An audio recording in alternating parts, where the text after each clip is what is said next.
So hello dear students, welcome to my YouTube channel Mohit sir classes. इसके पहले lecture में जो अपना बायो का सेशन था, लाइफ प्रोसेस का, वो चैप्टर अपना पूरा कंप्लीट हो चुका है। आज अपन केमिस्ट्री स्टार्ट कर रहे हैं। केमिस्ट्री का first chapter chemical reaction and equation. तो अपन स्टार्ट करते हैं। केमिकल रिएक्शन, सबसे पहले वर्ड का मतलब समझ लेते हैं। केमिकल रिएक्शन क्या है? ये एक ऐसी प्रोसेस है जिसमें क्या होता है, न्यू सब्सटेंस फॉर्मेशन होते हैं और वहाँ पर नई प्रॉपर्टीज़ बनती है। ठीक है, तो ध्यान रखते हैं न्यू सब्सटेंस के बारे में। न्यू सब्सटेंस वहाँ पे फॉर्मेशन हो रहा है, सबसे सिंपल चीज़ अपन ने देख ली। उसके बाद केमिकल रिएक्शन में क्या होता है, जो एटम्स है वो उनकी पोजीशन को चेंज कर सकते हैं, पर ऐसा नहीं कि एटम पूरा चेंज हो जाए, ऐसा नहीं हो सकता। उसकी क्या हो सकती है, पोजीशन चेंज हो सकती है। जैसे एग्जांपल में अगर लूँ, magnesium plus oxygen give magnesium oxide, तो यहाँ पे क्या हो रहा है, सिंपली एटम्स अपनी पोजीशन चेंज कर सकते हैं, पर ऐसा नहीं है कि यहाँ पे अगर ये मैग्नीशियम है तो ये कार्बन में जाके चेंज हो जाए, ऐसा नहीं हो सकता। सिर्फ अपनी पोजीशन क्या है वहाँ पे वो चेंज कर सकते हैं। एक ही चीज़ ध्यान रखना है। अब इस रिएक्शन के बारे में, मैग्नीशियम ऑक्साइड जो फॉर्मेशन हुआ, इस रिएक्शन के बारे में अपना ध्यान रखना है कि जब भी अपन मैग्नीशियम को एयर में बर्न करेंगे, ठीक है, जलाएंगे जब भी उसको, तो उससे पहले अपने को क्या करना पड़ेगा, उसको सैंड पेपर के ऊपर मैग्नीशियम को रफ करना पड़ेगा, ताकि जो प्रोटेक्टिव लेयर है मैग्नीशियम ऑक्साइड की, वो प्रोटेक्टिव लेयर क्या हो जाए, निकल जाए वहाँ से। एक ही चीज़ हो गई, ध्यान रखना अपने को। ठीक है, उसके बाद अपन ध्यान रखते हैं कि अपनी लाइफ में जितनी प्रोसेसेस है, मान लो डाइजेशन ऑफ फूड हो रहा है, ठीक है, या फॉर्मेशन ऑफ कर्ड, ठीक है, ये दो तीन जो जितनी भी चीज़ें हैं अपनी, लगभग मैक्सिमम इसमें क्या होती है, केमिकल रिएक्शंस होती है। कुछ रिएक्शन होती है, कुछ नए प्रोडक्ट्स हमेशा बनते हैं। ठीक है, ये चीज़ ध्यान रखना है। तो अपन पढ़ रहे हैं कैरेक्टरिस्टिक्स ऑफ केमिकल रिएक्शन। तो कैरेक्टरिस्टिक्स में सबसे पहला कैरेक्टरिस्टिक्स आपके सामने आता है इवोल्यूशन ऑफ गैस। सबसे पहला कैरेक्टर अपने सामने आया इवोल्यूशन ऑफ गैस। ठीक है, तो इवोल्यूशन ऑफ गैस मतलब क्या, कुछ केमिकल रिएक्शन में कोई गैस क्या होती है, वहाँ पे इवॉल्व होती है, कोई सी भी गैस वहाँ पे इवॉल्व हो सकती है। एग्जांपल में अगर लूँ इवोल्यूशन ऑफ गैस में, तो अपना एग्जांपल इसमें, जैसे मान लो कोई हाइड्रोजन गैस किसी रिएक्शन में निकल रही है, तो Zn एग्जाम्पल हो गया, Zn and dilute sulphuric acid. ठीक है, तो Zn और डाइल्यूट सल्फ्यूरिक एसिड में गैस निकल रही है, कौन सी, हाइड्रोजन गैस। ठीक है, कौन सी गैस निकली वहाँ पे, हाइड्रोजन गैस। तो ये अपन को ध्यान रखना है कि इस रिएक्शन में, इवोल्यूशन ऑफ गैस में, एग्जांपल में अपन को ये पॉइंट लिखना पड़ेगा। ठीक है, फर्स्ट कैरेक्टर हो गया। सेकंड में बात करूं अगर, तो प्रेसिपिटेशन या प्रेसिपिटेट का बनना। ठीक है, अब प्रेसिपिटेट मतलब क्या है कि प्रेसिपिटेट फॉर्मेशन हो रहा है कहीं पे, जैसे मान लो कोई लिक्विड सॉल्यूशन लिया और उसमें मैंने कोई सॉलिड डाला ऊपर से, अब उसी सॉल्यूशन में से मैं सॉलिड को क्या कर रहा हूँ, सेपरेट कर रहा हूँ, तो उस रिएक्शन को अपन क्या बोलते हैं, प्रेसिपिटेट रिएक्शन। ठीक है, प्रेसिपिटेट अपन सेपरेट कर रहे हैं। इसके एग्जांपल में अपन क्या लिखोगे प्रेसिपिटेट रिएक्शन में, प्रेसिपिटेट का एग्जांपल अपना ध्यान रखना है, पोटेशियम आयोडाइड, ठीक है, एंड लीड नाइट्रेट। तो reaction between potassium iodide and lead nitrate की बात करूँ तो यहाँ पे येलो कलर का, कौन सा कलर, येलो कलर का क्या निकल रहा है, प्रेसिपिटेट। प्रेसिपिटेशन रिएक्शन में potassium iodide and lead nitrate जो होता है, उस रिएक्शन में येलो कलर का क्या निकलता है, प्रेसिपिटेट फॉर्मेशन होता है। तो सेकंड अपनी कौन सी होगी, प्रेसिपिटेशन। ठीक है, थर्ड की मैं बात करूं अगर थर्ड की अपन बात करें, तो थर्ड अपना आता है कलर। अब कुछ केमिकल रिएक्शन ऐसी है जिसमें कलर क्या हो रहा है, चेंज हो रहा है। ठीक है, जैसे एग्जांपल में बात करूं citric acid, reaction between citric acid and potassium permanganate. ठीक है, reaction between citric acid and potassium permanganate. तो इस रिएक्शन में क्या है, जो पोटेशियम परमैंगनेट है वो पहले तो ब्लू कलर का है, लेकिन आफ्टर रिएक्शन वो कलरलेस हो जाएगा। कैसा हो जाएगा, कलरलेस। ठीक है, तो वहाँ पे कलर का क्या हुआ, इफेक्ट हुआ, तो उसको बोलते हैं अपन कलर चेंज हो रहा है। कोई रिएक्शन में, किसी रिएक्शन में कलर चेंज हो सकता है। ठीक है, थर्ड पॉइंट हुआ। फोर्थ पॉइंट की मैं बात करूँ तो टेम्परेचर। फोर्थ पॉइंट अपने सामने कौन सा आता है, टेम्परेचर। अब टेम्परेचर की मैं बात करूँ तो रिएक्शन बिटवीन क्विकलिम, ठीक है, क्विकलिम एंड वाटर के बीच की रिएक्शन बिटवीन क्विकलिम एंड वाटर, अगर इनकी रिएक्शन में बात करूँ तो इन दोनों की रिएक्शन से बनता है अपना स्लेक्लिम।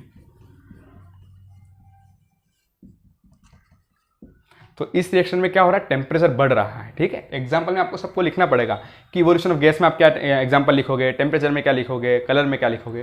तो टेम्परेचर में रिएक्शन बिटवीन क्विकलिम एंड वाटर से क्या निकल रहा है, वहाँ पे स्लेक्लिम का फॉर्मेशन हो रहा है। ठीक है, और इस रिएक्शन में टेम्परेचर क्या हो रहा है, बढ़ रहा है। ये अपना था फोर्थ पॉइंट। लास्ट पॉइंट की मैं बात करूँ तो change in state. Change in state, अब कुछ केमिकल रिएक्शन ऐसी है जिसमें स्टेट क्या हो रहा है, चेंज हो रहा है। जैसे कैसे, सॉलिड से लिक्विड, लिक्विड से गैस। जैसे मान लो अपन कैंडल की एग्जांपल लूँ, तो कैंडल पहले सबसे पहले अपन ने जलाया तब क्या था, वो सॉलिड, पिघल के वो क्या हुआ, वाटर या लिक्विड फॉर्म में, और गैस कौन से निकल रही है, कार्बन डाइऑक्साइड। तो वहाँ पे स्टेट क्या हो रहा है, चेंज हो रहा है। तो अभी तक अपन ने इंट्रोडक्शन पढ़ा और अपन ने कैरेक्टरिस्टिक्स ऑफ केमिकल रिएक्शन पढ़ी। अब अपन बात कर रहे हैं केमिकल इक्वेशन की। तो केमिकल इक्वेशन मतलब क्या, सिंबल से जो अपन रिप्रेजेंट कर रहे हैं, पूरी रिएक्शन अपन वर्ड के फॉर्म में नहीं, सिंबल के फॉर्म में उसको क्या करते हैं अपन रिप्रेजेंट कर रहे हैं, ठीक है। जैसे मैं बोलता हूँ कार्बन डाइऑक्साइड, तो उसका सिंबल क्या हो गया CO2। तो इस फॉर्म में जो अपन रिप्रेजेंट कर रहे हैं सिंबॉलिक फॉर्म में, वो अपनी क्या है chemical equation. Example Zn plus H2SO4 gives ZnSO4 plus H2, ठीक है। तो ये इसको मैंने क्या किया है, सिंबल के फॉर्म में रिप्रेजेंट किया है, ठीक है। तो इसको बोलते हैं केमिकल इक्वेशन है ये, ठीक है। अब अपन एक्सोथर्मिक और एंडोथर्मिक की बात कर लेते हैं। एग्जाम्पल 2 एक्सोथर्मिक और एंडोथर्मिक। सबसे पहले पढ़ते हैं एक्सोथर्मिक। तो जिसमें भी हीट का इवोल्यूशन हो रहा है, हीट इवॉल्व हो रही है, हीट बाहर हो रही है, वो सारी रिएक्शंस किस में आती है, अपनी एक्सोथर्मिक रिएक्शंस में आती है, ठीक है। एग्जाम्पल अपना C6H12O6 plus 6O2 gives 6CO2, ठीक है। ये अपनी रिएक्शन है 6CO2 एंड 6H2 फॉर्मेशन हो रहा है, ठीक है। ये अपनी रिएक्शन कौन सी है, एक्सोथर्मिक। ये अपना ग्लूकोज, फिर 6O2 6CO2 प्लस 6H2 और एनर्जी के फॉर्म में भी निकलेगा बाहर, ठीक है। तो ये अपने को ध्यान रखना है। एक ये कौन सी रिएक्शन हो गई अपनी एक्सोथर्मिक, जिसमें क्या हो रहा है, हीट का इवोल्यूशन हो रहा है। अगली रिएक्शन आती है अपनी एंडोथर्मिक। तो जिस भी रिएक्शन में हीट का एब्जॉर्प्शन हो रहा है, हीट क्या हो रही है वहां पे, एब्जॉर्ब हो रही है, हीट क्या हो, एब्जॉर्ब, उस रिएक्शन को क्या बोलते हैं अपन, endothermic reaction. Example endothermic reaction की बात करूं तो N2 plus O2 gives 2NO, ठीक है। नाइट्रोजन मोनोऑक्साइड फॉर्मेशन हो रहा है यहाँ पे। तो इस रिएक्शन को बोला है अपन ने एंडोथर्मिक। तो एक्सोथर्मिक और एंडोथर्मिक रिएक्शन में डिफरेंस और उनके एग्जांपल्स अपने को मेन ध्यान रखना, ठीक है, एक्सो और एंडोथर्मिक रिएक्शन। अब अपन एक बात कर रहे हैं थोड़ी बैलेंसिंग ऑफ केमिकल रिएक्शन, ठीक है, कि बैलेंस इक्वेशन और अनबैलेंस इक्वेशन क्या होती है। तो मैं अगर एग्जांपल लूँ, सबसे पहले एक बैलेंस केमिकल इक्वेशन का, आपको पहचानना कैसा है, स्टेप बाय स्टेप पहचानना बैलेंस केमिकल इक्वेशन। जैसे Zn plus H2SO4 gives ZnSO4 plus H2। बिल्कुल शॉर्ट ट्रिक से पढ़ रहे हैं अपन कि रिएक्शन को बैलेंस कैसे करना है या पहचानना कैसे है। तो देखो सबसे पहले नंबर्स देखो, Zn इस ये जो अपना पार्ट है, इस पार्ट को बोलते हैं रिएक्टेंट। क्या बोलते हैं इसको अपन, रिएक्टेंट। जो केमिकल रिएक्शन में टेक पार्ट कर रहा है उसको क्या बोलते हैं अपन, रिएक्टेंट। इससे जो प्रोडक्ट बन रहा है ना, उसको बोलते हैं अपन प्रोडक्ट। तो रिएक्टेंट एंड प्रोडक्ट, दो अपने को टर्म्स याद रखनी है। जो केमिकल रिएक्शन में पार्टिसिपेट कर रहा है वो रिएक्टेंट, और उससे जो बना वो उसका क्या हो गया, प्रोडक्ट। तो रिएक्टेंट और प्रोडक्ट में जो नंबर ऑफ एटम्स है वो अपने को क्या करना है, इक्वल। तो रिएक्शन कैसी होगी, बैलेंस। चलो सीखते हैं अपन इसको। तो Zn यहाँ पे कितने हैं, Zn कितना है 1, तो यहाँ 1 लिख दिया। H कितने हैं यहाँ पे 2, तो H की जगह अपन ने 2 लिख दिया। S कितना है 1, तो S अपना 1, और O कितने हैं यहाँ पे 4। तो Zn 1, H यहाँ पे 2 ही है, S 1 है और O 4 है। ये है रिएक्टेंट के साइड। अब इसी को अपन प्रोडक्ट की साइड ले जाते हैं। प्रोडक्ट की साइड में Zn कितने हैं 1, S कितना है 1, O कितना है 4। तो यहाँ से और यहाँ से इसको अपन कंपेयर कर रहे हैं, और H कितने हैं अपने यहाँ पे भी 2। अब नंबर ऑफ एटम्स को इक्वल करो, Zn 1 सब सही चल रहा है, H2 ये भी सही है, O 4 यहाँ भी 4, S यहाँ पे 1 यहाँ भी 1। तो नंबर ऑफ एटम्स दोनों साइड क्या हो गए हैं, इक्वल हो गए हैं। क्या हो गए हैं, इक्वल। तो ये रिएक्शन एक कैसी रिएक्शन है, बैलेंस्ड केमिकल रिएक्शन है, ठीक है, बैलेंस केमिकल रिएक्शन है, ठीक है। देखो यहाँ पे सारे नंबर ऑफ एटम अपने क्या हो गए, इक्वल हो चुके हैं। अब अपन एग्जांपल ले रहे हैं अनबैलेंस केमिकल इक्वेशन का। अनबैलेंस केमिकल इक्वेशन को अपन कैसे बैलेंस करते हैं वो अपन सीख रहे हैं अपन। जैसे मैं बोला H2 plus O2 gives H2, वो आपके सामने एक रिएक्शन है। अब इसको अपन क्या कर रहे हैं, बैलेंस। H कितने हैं 2, O कितने हैं 2, ठीक है। यहाँ पे H कितने हैं 2, पर यहाँ पे O कितना है सिंगल, O क्या है अभी बेचारा 1 ही है। अब यहाँ पे 2 है और यहाँ पे 1 है, मतलब 1 का डिफरेंस आ रहा है, ठीक है।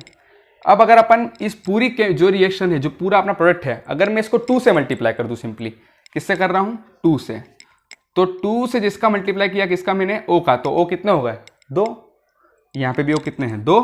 अगर 2 से करूँगा तो यहाँ भी O कितने हो जाएंगे 2। अब O तो 2 हो गए, पर H जो है 2 2 कितने हो गए 4। तो H यहाँ पे कितने हो गए 2 नहीं हुए, अब कितने हो गए यहाँ पे 4, पर यहाँ पे H कितने हैं 2। मतलब फिर 2 का इधर इधर कमी है अपने को। अब इसको H को मैं किससे कर देता हूँ, 2 से कर देता हूँ। तो 2 2 ज़ा 4। अब H यहाँ पे कितने हो गए, 4। यहाँ पे H कितने हो गए, 4। ऑक्सीजन पहले 1 था, 2 से मल्टीप्लाई किया तो कितने हो गए, 2। इस रिएक्शन को अपन ने क्या किया है, बैलेंस किया है। क्या किया है, इसको अपन ने बैलेंस किया है। एक और देखते हैं एग्जाम्पल अपन।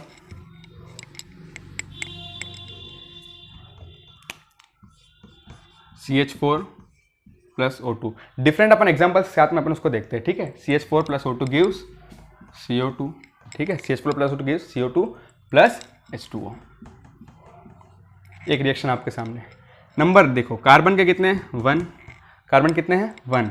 हाइड्रोजन कितने हैं, 4। ऑक्सीजन कितने हैं, 2, ठीक है। यहाँ पे देखो कार्बन कितने हैं, 1। ऑक्सीजन कितने हैं, 2 ये और एक ये, 3। और हाइड्रोजन कितने हैं, 2। अब कहाँ कहाँ डिफरेंस आ रहा, सबसे पहले तो हाइड्रोजन देख लो, यहाँ 4 यहाँ 2। अब वापस अपन इसको रिएक्शन को कैसे करेंगे, 2 से, ताकि ऑक्सीजन अपना हाइड्रोजन कितना हो जाए, 4 हो जाए, ठीक है। तो यहाँ पे मैं किससे कर रहा हूँ, 2 से। तो 2 2 ज़ा 4। तो यहाँ पे H 2 से कितने हो गए, अब 4। H कितने हो गए, 4, क्योंकि मैंने किससे मल्टीप्लाई किया, 2 से किया। तो 2 2 ज़ा 4। पर जब इस पूरी को मैंने 2 से मल्टीप्लाई किया तो यहाँ पे ऑक्सीजन अब कितने हो गए, 2 और हो गए ना ऑक्सीजन। तो ऑक्सीजन कितना हो गए, और 2 हो गए यहाँ पे, ठीक है। तो 2 तो यहाँ थे, 2 और यहाँ पे हो गए, टोटल कितने हो गए, ऑक्सीजन यहाँ पे 4। हाइड्रोजन तो बैलेंस हो गया, लेकिन ऑक्सीजन यहाँ पे कितने हो गए हैं, 4 हो गए हैं, ठीक है। और यहाँ पे अपना ऑक्सीजन कितने हैं, 2। मतलब फिर 2 से अपने को करना पड़ेगा ऑक्सीजन को, ताकि यहाँ पे भी कितने हो जाए, 4। तो मैं क्या करूँगा, इस ऑक्सीजन को 2 से मल्टीप्लाई कर दूंगा। तो 2 2 ज़ा यहाँ पे कितने हो गए, अब यहाँ पे भी 4। अब देखो H4 H4 C11O4, मतलब ये क्या हो गई, रिएक्शन बैलेंस। तो balance and unbalance chemical reaction में अपने को पॉइंट बनाओ कि बैलेंस में चेक करो सबसे पहले नंबर ऑफ एटम्स, अनबैलेंस में चेक करो नंबर ऑफ एटम्स, और जिसकी कमी लग रही हो वो मल्टीप्लाई करते जाओ साथ में। पर ये ध्यान रखना कि अगर उसको अपन मल्टीप्लाई कर रहे हैं तो उसके साथ साथ किसके नंबर के आइटम अगर बढ़ रहे हैं, ठीक है। ये अपना था balancing and unbalancing chemical equation. इसके नेक्स्ट लेक्चर में अपन और एग्जांपल के साथ देखेंगे कि बैलेंसिंग कैसे करना है। आज का अपना ये लेक्चर यहाँ पे खत्म होता है। Thank you.